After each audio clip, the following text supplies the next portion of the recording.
Hello traders, কেমন আছেন আপনারা সবাই? আমরা অনেকেই ক্রিপ্টোকারেন্সি ট্রেডিং করে ইনকাম করতে চাই, কিন্তু সঠিক দিক নির্দেশনা ও প্রয়োজনীয় দক্ষতার অভাবে আমরা এই সেক্টর থেকে টাকা ইনকাম করতে পারি না।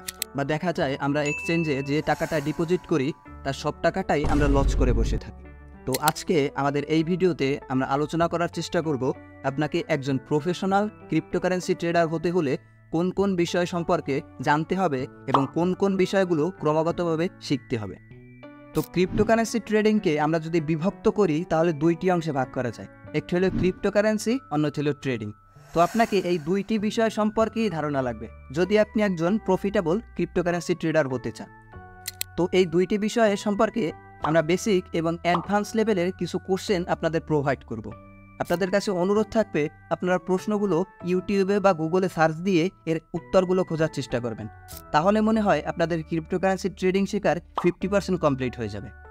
বাকি 50% আপনাদেরকে ধৈর্য ধরে অনুশীলন করার মাধ্যমে শিখতে হবে বা ফিল্ডে ট্রেডিং করার মাধ্যমে শিখতে হবে। তো এবার আমরা জানার চেষ্টা করি যে আমাদের স্পেসিফিক্যালি কী কী বিষয় সম্পর্কে জানতে হবে এবং কী কী বিষয় সম্পর্কে ধারণা থাকতে হবে একজন সফল ক্রিপ্টোকারেন্সি ট্রেডার হতে হলে। তো প্রথমে আমরা ক্রিপ্টোকারেন্সি থেকে কী কী বিষয় শিখতে হবে তা জানার চেষ্টা করি। ক্রিপ্টোকারেন্সি থেকে বেসিক পর্যায়ে আপনাকে ক্রিপ্টোকারেন্সির আন্ডারলাইন টেকনোলজি অর্থাৎ ব্লকচেন প্রযুক্তি কী, কীভাবে কাজ করে, ব্লকচেন প্রযুক্তির সুবিধা অসুবিধাগুলো কী কী, এই সম্পর্কে জানা লাগবে। দ্বিতীয় যে বিষয়টা তা হলো ক্রিপ্টোকারেন্সি কী, কীভাবে কাজ করে, এর সুবিধাগুলো কী কী, এ সম্পর্কেও আপনাকে খুব ভালো একটা আইডিয়া রাখতে হবে। ক্রিপ্টোকারেন্সি ওয়ালেট ও এক্সচেঞ্জ কীভাবে ব্যবহার করে। ধরুন আপনারা ব্লকচেন এবং ক্রিপ্টোকারেন্সি সম্পর্কে খুব ভালো করে শিখলেন, কিন্তু আপনারা যদি ক্রিপ্টোকারেন্সি স্টোর কিংবা আদান প্রদানই না করতে পারেন তাহলে তো আসলে এই শেখাটা কোনো লাভ হলো না। বা এক্সচেঞ্জ বা আদান প্রদানের জন্য কোন ধরনের অ্যাপ ব্যবহার করা হয়, কোন ধরনের ওয়েবসাইট ব্যবহার করা হয় সেগুলো সম্পর্কে যদি আপনারা না শিখলেন তাহলে তো আপনাদের উপরের শেখাটা কোনো কাজে আসলো না। তো দ্বিতীয় পর্যায়ে আপনাদেরকে শিখতে হবে কিভাবে একটি ক্রিপ্টোকারেন্সি ওয়ালেট ও এক্সচেঞ্জ ব্যবহার করতে হয়। পরবর্তীতে আপনাদের কিভাবে একটি ক্রিপ্টোকারেন্সি ওয়ালেট ও এক্সচেঞ্জ ব্যবহার করে সেখানে ক্রিপ্টোকারেন্সি ডিপোজিট, উইথড্র, ট্রান্সফার ইত্যাদি করতে হয় এই বিষয় সম্পর্কেও আপনাদের খুব ভালো একটা আইডিয়া থাকতে হবে। ক্রিপ্টোকারেন্সির অ্যাডভান্স পর্যায়ে আমরা শেখার চেষ্টা করব ক্রিপ্টোকারেন্সির টোকেনোমিক্স কিভাবে অ্যানালাইজ করতে হয়। ধরুন প্রত্যেকটি ক্রিপ্টোকারেন্সির একটি টোকেনোমিক্স আছে। টোকেনোমিক্স বিষয়টাকে যদি আমরা খুব সহজভাবে বোঝার চেষ্টা করি তাহলে এটা হলো টোকেনের মেট্রিক্স, অর্থাৎ কত টোকেন মার্কেটে আছে, তাদের কত টোকেন সর্বোচ্চ লঞ্চ হবে, এখন পর্যন্ত কত টোকেন লঞ্চ করা হয়েছে, এই বিষয়ের একটা ম্যাট্রিক্সই হলো টোকেনোমিক্স। দ্বিতীয় যে বিষয়টা সম্পর্কে আপনাদের জানতে হবে অ্যাডভান্স পর্যায়ে তা হলো ক্রিপ্টোকারেন্সির হোয়াইট পেপার কিভাবে অ্যানালাইজ করতে হয়। আপনারা যখন এই বিষয়ে খুব ভালোভাবে শিখবেন তখন আপনারা জানতে পারবেন যে প্রত্যেকটা ক্রিপ্টোকারেন্সির একটা হোয়াইট পেপার থাকে। তো আপনারা যদি ওই হোয়াইট পেপারটা খুব ভালোভাবে অ্যানালাইজ করতে পারেন তাহলে ওই ক্রিপ্টোকারেন্সি সম্পর্কে খুব ভালো একটা আইডিয়া নিতে পারবেন যে ক্রিপ্টোকারেন্সি আসলে কেন বানানো হয়েছে, এর মূল লক্ষ্য কী, এটি আসলে ওয়েব3তে কী ধরনের সমস্যার সমাধান করতে চায়, এই ধরনের একটা বেসিক ধারণা পাবেন। এর পরবর্তীতে অ্যাডভান্স পর্যায়ে আমাদের যে বিষয়টা শিখতে হবে তা হলো কীভাবে একটি ক্রিপ্টোকারেন্সির ফান্ডামেন্টাল অ্যানালাইসিস করতে হয়। এটি একটি লং প্রসেস। ফান্ডামেন্টাল অ্যানালাইসিস আপনাদেরকে খুব সময় দিয়ে এই বিষয়টা শিখতে হবে। যদি মনে হয় যে শর্টকাটে কোনো কিছু শিখে আমি ফান্ডামেন্টাল অ্যানালাইসিস করে ফেলবো তাহলে আসলে এটা সম্ভব না ভাই, এভাবে আপনি একজন ট্রেডার হতে পারবেন না। তো আপনাকে এই বিষয়টাও খুব ভালো করে শিখতে হবে। আপনাদের কাছে আমার অনুরোধ আপনারা ইউটিউবে যান, এই কোশ্চেনগুলো সার্চ করেন, যে ভিডিওগুলো আসে সেগুলো দেখেন, তাহলে আপনারা ক্রিপ্টোকারেন্সি সম্পর্কে খুব ভালো একটা আইডিয়া পেয়ে যাবেন। এবং এভাবে যদি আপনারা নিয়মিত শিখতে পারেন তাহলে আশা করা যায় খুব তাড়াতাড়ি আপনারা একজন প্রফিটেবল ট্রেডার হয়ে যাবেন। এবং এর পরবর্তীতে অ্যাডভান্স পর্যায়ে আমাদের শিখতে হবে কিভাবে একটি ক্রিপ্টোকারেন্সি পোর্টফোলিও ম্যানেজ করতে হয়। ধরুন আপনারা যখন ট্রেড করবেন বা ট্রেডিংয়ের দুনিয়ায় আসবেন, বা আমি মনে করি আপনারা অলরেডি ট্রেডিং করতেছেন, তো আপনাদের তো একটা ক্যাপিটাল আছে। ওই ক্যাপিটালের আপনারা একটা নির্দিষ্ট অংশ দিয়ে বিটকয়েন, নির্দিষ্ট অংশ দিয়ে ইথেরিয়াম, নির্দিষ্ট অংশ দিয়ে সোলানা কিনে রাখছেন। তো এখন আপনার পোর্টফোলিওতে কত পার্সেন্ট বিটকয়েন, কত পার্সেন্ট ইথেরিয়াম, কত পার্সেন্ট সোলানা আছে, এটা যদি আপনারা ভালোভাবে ম্যানেজ না করতে পারেন তাহলে ভাই প্রফিটেবল ট্রেডার হওয়া সম্ভব না। আপনাকে একজন প্রফিটেবল ট্রেডার হতে হলে পাই টু পাই হিসাব রাখতে হবে যে আমি কোন কয়েনে কত টাকা ইনভেস্ট করতেছি, কখন করতেছি, কোন দামে করতেছি, এটা কখন বিক্রি করব, এই বিষয়ে আপনাদের একদম পাই টু পাই, একদম পই করে হিসাব রাখতে হবে, তবেই আপনারা একজন প্রফিটেবল ক্রিপ্টোকারেন্সি ট্রেডার হতে পারবেন। তো এই ছিল মূলত ক্রিপ্টোকারেন্সি থেকে আমাদের সাজেস্ট করা কিছু গুরুত্বপূর্ণ প্রশ্ন, যেগুলো সম্পর্কে যদি আপনারা জানেন তাহলে আমার বিশ্বাস আপনারা একজন প্রফিটেবল ক্রিপ্টোকারেন্সি ট্রেডার হতে সক্ষম হবেন। তো এবার আমরা জানার চেষ্টা করি যে আপনাদের ট্রেডিং পার্ট থেকে তাহলে আসলে কি কি শিখতে হবে। ট্রেডিং পার্ট থেকে বেসিক পর্যায়ে আপনাদেরকে ট্রেড কি, কত প্রকার ও কী কী, আপনার জন্য কোন ধরনের ট্রেড ভালো হতে পারে, এই বিষয়ে একটা ভালো আইডিয়া থাকা লাগবে।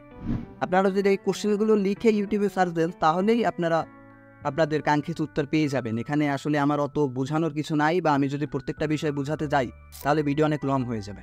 তো এই জন্য আমি এই ভিডিওতে শুধু প্রশ্নগুলো আপনাদেরকে প্রোভাইড করার চেষ্টা করেছি, এবং পরবর্তীতে আমি প্রত্যেকটা টপিক নিয়ে আলাদা আলাদা ভিডিও করার চেষ্টা করব। তো যদি আপনারা এই বিষয়ে শিখতে চান তাহলে চ্যানেলে সাবস্ক্রাইব করে রাখতে পারেন। তো ট্রেডিং থেকে দ্বিতীয় যে বিষয়টা আমাদের শিখতে হবে, তাহলে ট্রেডিং করতে হলে কোন কোন অ্যাপ ও ওয়েবসাইট ব্যবহার করতে হয়। যেমন ধরুন, আমরা আগেই আলোচনা করেছি যে আপনাকে একটি ক্রিপ্টোকারেন্সি এক্সচেঞ্জে অ্যাকাউন্ট খুলতে হবে। এক্সচেঞ্জের কথা আমরা বলেছি বাইন্যান্স।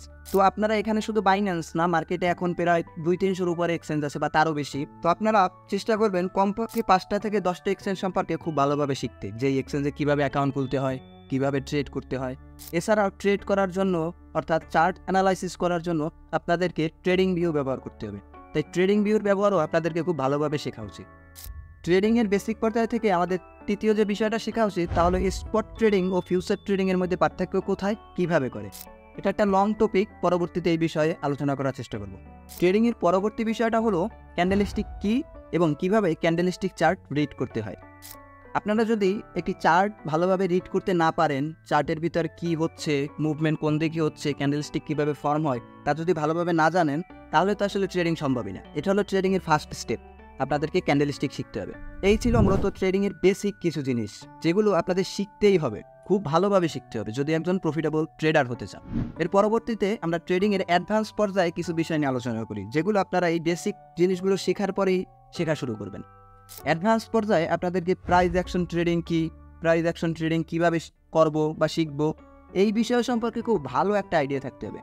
প্রাইস অ্যাকশন না শিখে আপনারা অন্তত ট্রেডিংয়ের 1%ও শিখতে পারবেন না। প্রাইস অ্যাকশন আপনাদেরকে শিখতেই হবে।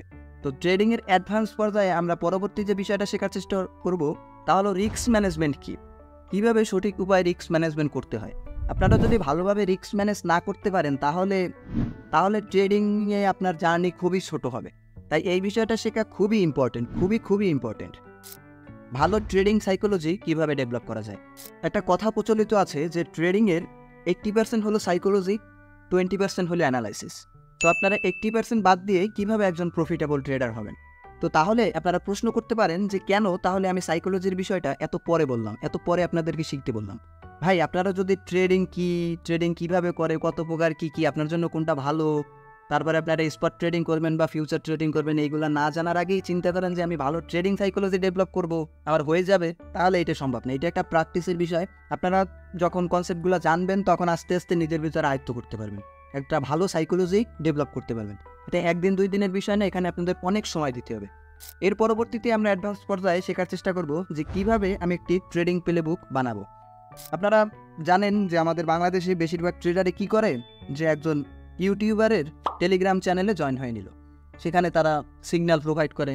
তো আপনারা সিগন্যাল নিয়ে ট্রেড করলেন, অথবা আপনি কোনো ইউটিউবার থেকে কোনো স্ট্র্যাটেজি শিখে সেই স্ট্র্যাটেজি মেনটেন করে ট্রেড করলেন, অথবা আপনি কোনো ইন্ডিকেটার ব্যবহার করে ট্রেডিং করলেন।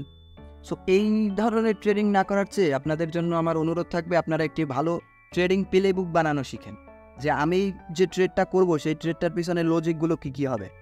তো ট্রেডিং সম্পর্কে আপনারা এই বিষয়গুলো প্রথমে শেখার চেষ্টা করেন। বেসিক এবং অ্যাডভান্স পর্যায়ে এই বিষয়গুলো খুবই প্রথমে শেখার চেষ্টা করুন। এবং আপনারা যদি একজন প্রফেশনাল ট্রেডার হতে চান, প্রফিটেবল ট্রেডার হতে চান, তাহলে আপনাদের ক্ষুধা থাকতে হবে ভাই, ইচ্ছে থাকতে হবে, সর্বোচ্চ ইচ্ছে থাকতে হবে, আপনাদের শেখার আগ্রহ থাকতে হবে, তবেই আপনারা একজন প্রফেশনাল ট্রেডার হতে পারবেন বা প্রফিটেবল ট্রেডার হতে পারবেন। তো সেই জন্য আমি আপনাদের কাছে অনুরোধ করব, আপনারা এই কোশ্চেনগুলো ইউটিউবে বা গুগলে সার্চ দেন, আপনারা জানার চেষ্টা করেন।